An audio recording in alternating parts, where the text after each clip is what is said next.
Саламатсыздар оқушылар. Бүгінгі сабақта біз жалпы білесіздер, тоқсанның аяқ жағы сабақтың бүтін 2 апталық. Яғни бүгінгі сабақта біз бір жылын бәрі аяқтап болдық. Яғни осы 90 бойынша өтілген тақырыптардың барлығын қайталап, бүгін жарыс ойын сабақ түрінде сабағымызды өтеміз. Түсінікті ғой, иә? Қазір 3 топ болып жарысамыз. Ұпай жинайсыңдар, әрбір кезең бойынша және топ басшыларын сайлап алыңыздар. Топтық сайысты бастаймыз. Ателеріңізді ашыңыздар. Жазайық бүгінгі сабақта біз жалпы осы 90 бойынша өтілген қос бұрыш бар, жарты бұрыш бар, қосу формулалары бар, келтіру формулалары бар, және де тригонометриялық функцияларды қасиеттерін өттік қой. Сол бойынша барлық тақырыпты қамти отырып, бүгін есептер шығарамыз. Барлығын қайталаймыз бүгінгі сабақта, мақсатымыз осы. Енді келесі сабақты бастамастан бұрын кішігірім ой сөйлету мақсатында сіздермен түстер және сандар деген ойынды ойнағым келіп отыр. Қазір өзім қошағы аттарын шығамын, солар айтып шықса, түс деген жерден түсін айту керек, сан деген жерден санды айту керекпіз. Мысалы, әдемі бастай болсын. Егер бұнда түс дейме, түсін айту керек, санды айту керек. Тез-тез бірақ. Түсі 6, саны 23.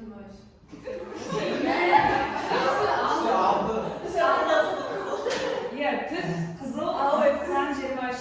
Тез-тез айту керек, Нұршат? Тез-тез. Түс жасыл, сан 40. Кішкене бұл жерде түс пен санды шатыстырмай тез-тез айту керек. Жақсы, енді бірінші кезеңі топтық жұмыс, топтық жарыс болады.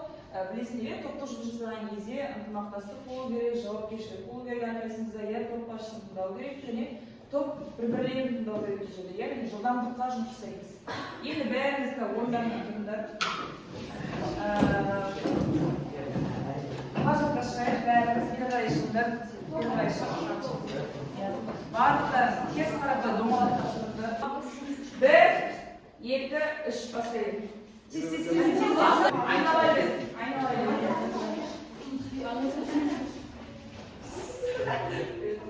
Айнал.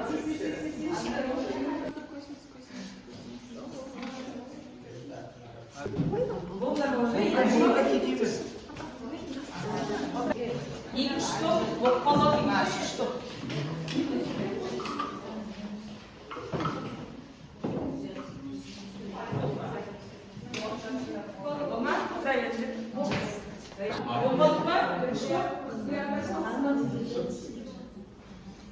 Топ басшысы жазып, бағалап, күз-күз қой отырмай. Апай, фамилиясын деп аламыз. Жоқ, аттарын берейін. Болды ма? Отыра қойыңдар. Енді былай істеп қағаздарын тексерейік. Бірінші топ деп жазып жүрмеш. Тексересіңдер. Нешеуі дұрыс, нешеуі қате. Бірақ екі топтікі онда үшінші топтың тапсырмасы онда ғана кітапта жауап бар, білесіңдер ғой, кейбір болмаса кестесі бар. Сол жерден қарап тез-тез тексеріп жүріңдер. Топтан мында үшінші топтан нешеуі дұрыс мынаған?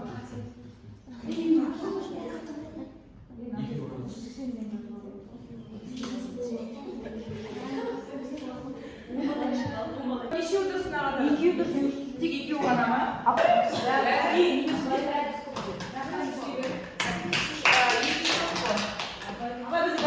Бағалаймыз. Біреуін осы шығарып өтуге болады, тексертуге. Бұл жерде берілген есептердің барлығы қос бұрышқа берілген. Қос бұрыш. Ойланыңдар. Жоқ, болар емес. Бізде мына формула кетіп көрсетпейді. Квадрат емес, квадрат деген формула. Сол бойынша қолдайсың.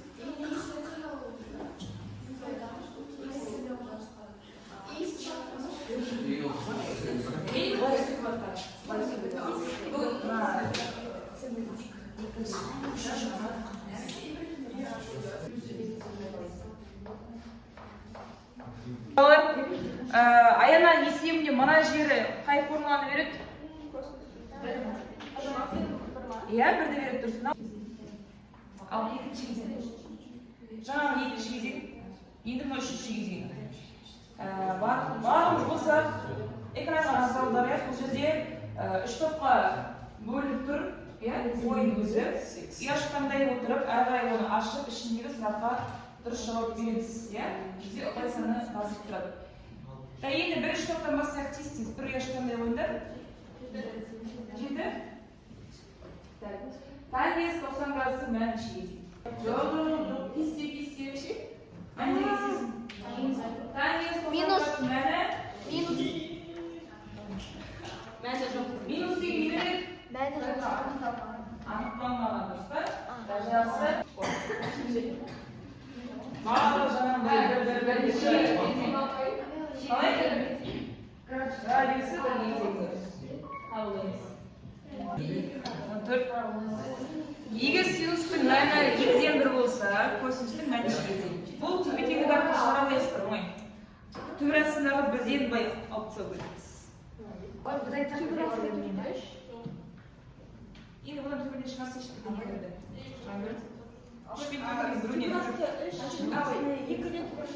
Так, 2-ден түбірасы үшті. Келесі бірінші топ. Косинус 2х формуласы косинус квадрат х алма синус квадрат х жақсы. Бірлер. Біреу. 9. Қарсы катеттің ілгілес қатынасы. Тригонометрия білеміз. Косинус синус квадрат қайсы болады? Төртеуін біреу. Бұл қайсы болады? Таңыз болады, қарсы тәрбиеске. Екі писайды. Ал енді таңызке қандай болады? Как көрейін? Писаған сайын. Синус 90 мен синус мәні. Ал кеміз қосыласы.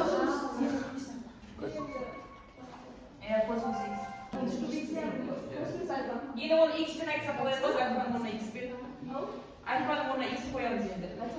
Сонда 2 синус х косинус х қайда. Бірде екілер. Біреу айтты. 4 косинус нөлдің мәні. 0 градусқа мәні. Үштен жауап берсек. Синус альфа қосылған беттаның формуласын айтып жіберіңіз. Қосыл формуласы, иә?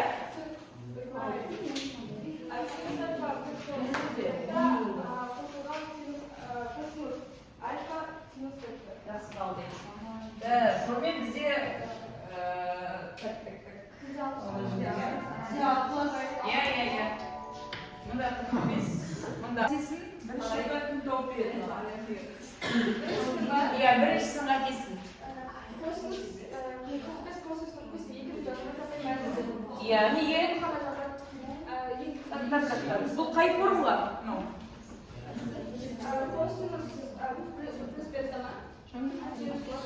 Так, 180 мен 30 градус қай шерек? Екі шерек плюс болды. Таңбасы плюс болу керек тұрсақ, иә? Қатесі осы. Келесі үшінші топтар мына тұста не қатысы бар? Онан тұтыстап жауап бер. Наусында шығар.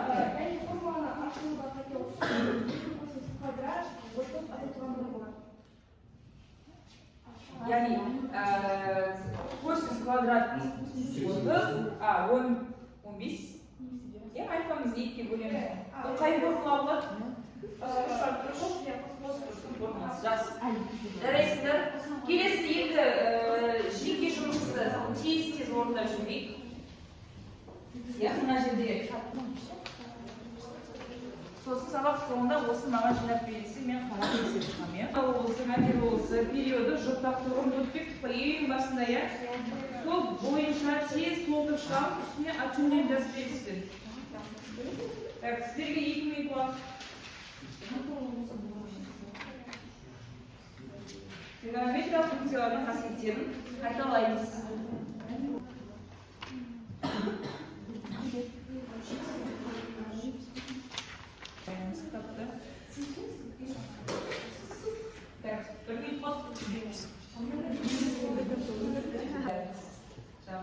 Jab.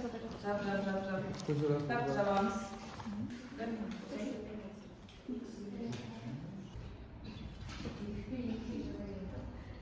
İlk yok,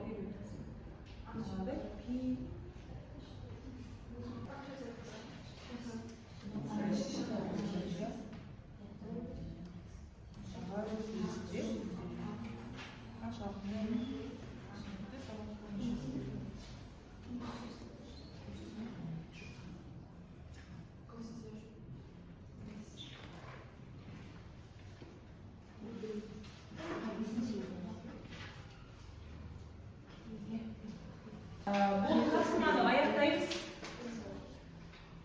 Ya, endi sabahımız balı soğuna yetip қалып азан алып, енді алдарыңызда мына кері байланыс әрі репетиция парағы тез етіп толтырып шығайық.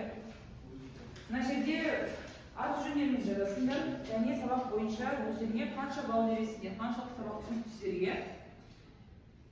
Және астында тұрған эмоциялар бойынша, бүгінгі сабақ бойынша не түсіндір, не қызық болды?